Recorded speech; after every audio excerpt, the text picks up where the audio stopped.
నేను అప్పుడే అదే అన్న, చదువుకి పైసలు ఇయ్యనోడు పిల్లగాళ్ళకి ఇవాళ సర్పంచులని జెడ్పీటీసీని లీడర్లని చేస్తారా అని వీళ్ళు కాంగ్రెస్ వాళ్ళు.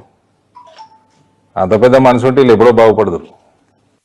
What are current affairs?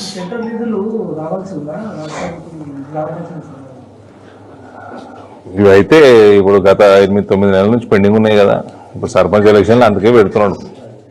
అయితే రిలీజ్ అవుతాయి. కాబట్టి ఆ నిధుల కోసం ఎంపీటీసీ జెడ్పీటీసీలు పెడితే అయిపోవు కదా. గ్రామం ఒకటే రోజు వేసుకుంటుండే కదా. అంటే నిధుల కోసం చేస్తుండే ఎలక్షన్లు, అడ్మినిస్ట్రేషన్ కోసం కాదు, నిధుల కోసం చేస్తున్నారు.